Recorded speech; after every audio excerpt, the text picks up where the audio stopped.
Soy Tenny Valero, guitarrista de Mr. Swing and the Bongo Clan, una banda de ska jazz que estuvo muy activa desde 1998 hasta el 2014.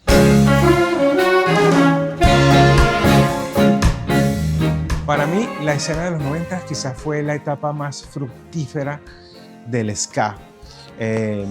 Hubo muchas bandas, cada ciudad quizás tenía sus embajadores, había muchas bandas muy buenas en todas las ciudades y había muchos conciertos que se daban en diversos locales, habían festivales.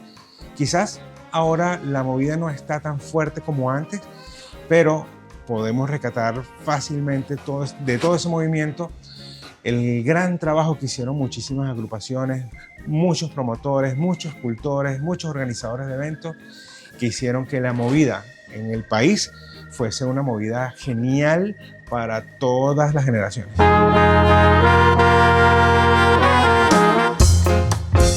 Mr. Swing nació en el 98 y probablemente, hablando del género, del ska jazz, que es lo que nosotros hacíamos, pues probablemente fuimos, no sé si la primera o una de las primeras, porque vaya que había mucha gente haciendo cosas en esos años.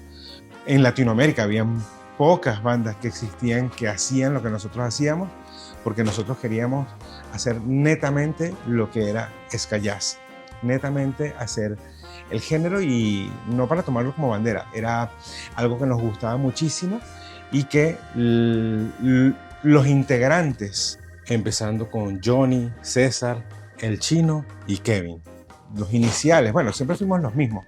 La base, lo que fueron cambiando quizás fueron algunos metales, porque bien sea porque algunos se habían mudado o porque otros querían entrar a la banda, porque al principio solo éramos, al principio Mr. Swing era trombón, trompeta y clarinete, que luego Andrés, gran clarinetista y gran saxofonista, migró al saxofón para darle ese sonido característico a la banda, pero luego empezamos a sumar otros integrantes para hacer que sonara quizás un poco más gordo, más lleno, más interesante, sobre todo por las influencias que teníamos nosotros en ese momento. Para mí, lo que me hizo decantarme por hacer música ska con Mr. Swing fue Hepcat.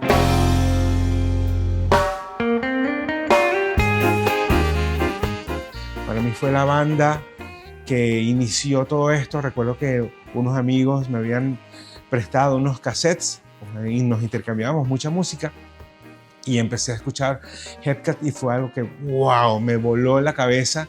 Me voló la cabeza el rocksteady, por supuesto el ska tradicional. Ya había escuchado algunas cosas, pero no tan denso y no tan concentrado como lo escuché con Hepcat. Cuando salto de Hepcat para Skatalites, wow, dije, aquí hay un mundo infinito de posibilidades sonoras y que era lo que tratábamos de hacer con Mr. Swing. Era buscar esa riqueza musical. Por eso era para nosotros muy importante que los músicos que estaban tocando fuesen músicos que pudiesen soltarse de una manera muy fácil para que se les hiciera ligero ese paso por la improvisación que tanto caracterizaba a Mr. Swing.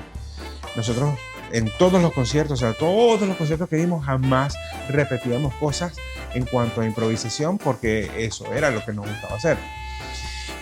Yo recuerdo que cuando entró a Mr. Swing, yo no entré en Mr. Swing de fundador, yo entré en el 99, pero la banda ya se había fundado en el 98 por Johnny y César, Johnny tecladista, César trombonista, Kevin Castro en la batería, y en ese momento teníamos una vocalista que era Ana Karina. Y luego entro yo en el 99 gracias a un gran amigo que es Atahualpa, que es guitarrista de Circo Urbano. Él me dice, mira, tengo unos amigos que creo que te escuchan la misma música que tú escuchas.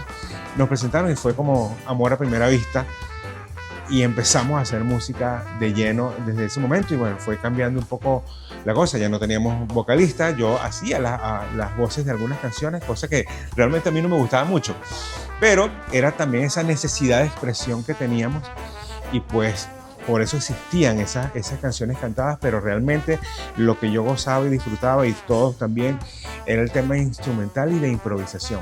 Pero si no hubiese sido por Hepcat, por Skatalites, en principio, creo que Mr. Swing no hubiese existido.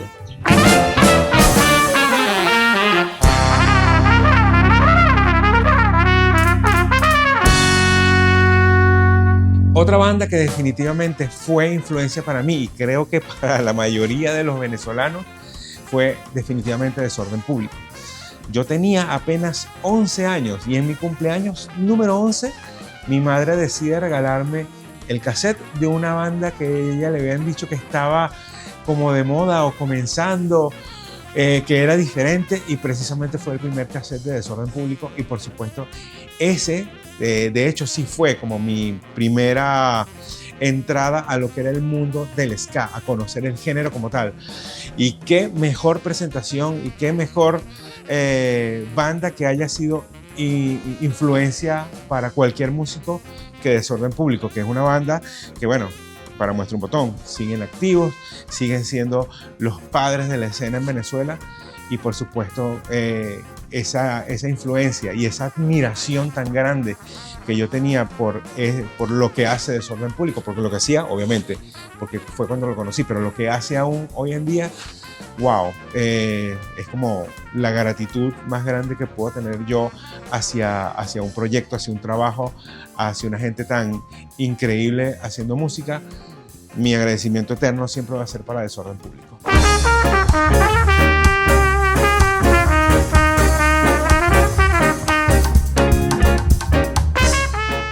Por supuesto, habían otras bandas cuando estaba tocando Mr. Swing, que éramos como una especie de compañeros, amigos, colegas, pero recuerdo con mucho cariño, por ejemplo, a la Quinta Avenida Ska Jazz, gran banda, súper amigos, por supuesto. Recuerdo con mucho cariño también a Don Kumalo, que también fue una banda que trabajó mucho por la escena. Recuerdo otra banda que se llamaba Arawaks, grandes amigos también. Y habían otras bandas que quizás no eran del género, como por ejemplo los Javelin, que eran también buenos amigos. Y había una movida muy interesante, de mucha camaradería, y todos ellos nos veíamos frecuentemente en los toques, sobre todo en locales que eran súper importantes para nosotros, como por ejemplo hay un local en el que nosotros tocamos muchísimo, que fue en Trenchtown, en Las Mercedes. ¡Wow!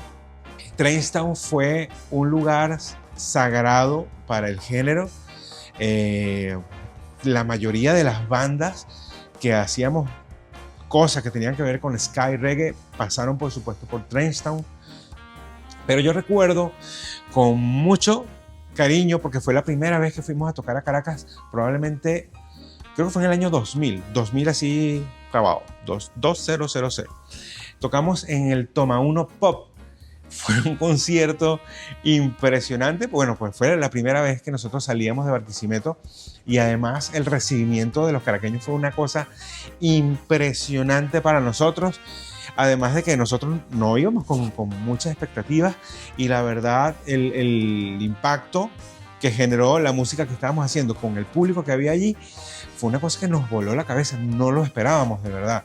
Y que además esto lo organizó Daniel de Desorden y Pulga, de Nebusnagast. Ellos organizaron esto, y si no me equivoco fue el último concierto que se hizo en el Toma 1 Pop. De hecho lo estaban cerrando. Ese fue el último show que se hizo allí. Y recuerdo que, bueno, Daniel nos ha tratado siempre increíble, nos trató siempre muy bien cuando íbamos a Caracas. Él y Capliz y Horacio fueron clave para nosotros poder manejarnos en cuanto a organización, y sobre todo en el tema de los instrumentos. Daniel nos prestaba la batería, Capriz nos prestaba sus amplificadores, Horacio nos llevaba para arriba y para abajo, y fue una cosa que nosotros decimos, wow, esta gente a la que nosotros admiramos, y mira cómo nos tratan, y eso es un hermoso ejemplo del respeto que le tienen a la música, no necesariamente al género, pero sí a la música y al trabajo que hacían los músicos de cualquier lugar. Yo recuerdo eso con mucho cariño y mucho respeto, porque definitivamente eso hacía que las bandas, por supuesto, quisiesen hacer mucho más.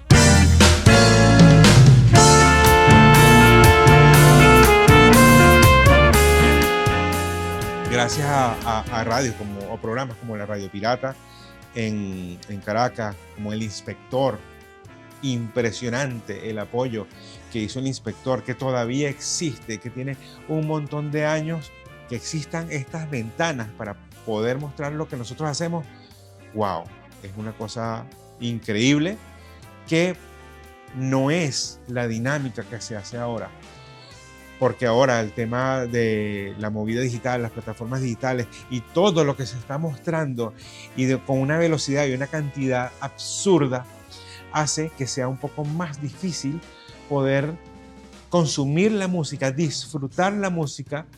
Yo recuerdo que, bueno, yo todavía lo hago porque yo tengo todavía mis discos, todavía sigo coleccionando discos. Cada vez que veo música nueva, por supuesto, me apasiona, trato de investigar más. Y estoy consciente de que ahora mismo no es la manera en la que se consume.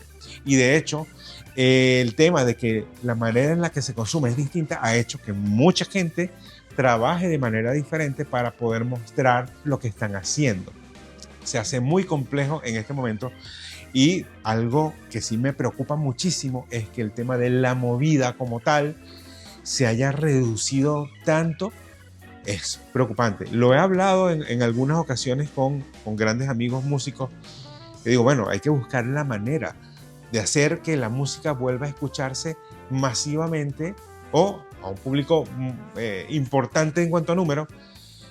Hay que trabajar en algo que realmente haga que se interesen las nuevas generaciones. Lo que sí creo es que con todo este movimiento digital podríamos tener mayor alcance, porque definitivamente las cosas han cambiado. Podemos tener mayores herramientas para poder trabajar y para poder mostrar la música que hacemos. Pero definitivamente estas nuevas vías de comunicación hacen que tengamos que pensarlo y que trabajar mejor para poder llevar nuestros proyectos a un público más grande. Bueno, la música siempre está. Escucho música todo el tiempo. De hecho, creo que es mi mayor musa y la influencia directa a darme ánimo en el trabajo va a ser siempre la música. Como les dije, ahí están las guitarras, las agarro de vez en cuando. Pero ahora sigo haciendo lo que me gusta, porque es comunicar y tratar de expresarme. Antes lo hacía con la música, lo estoy haciendo ahora con la fotografía, y quién sabe, de repente puedo volver a expresarme a través de la música que tengo ahí.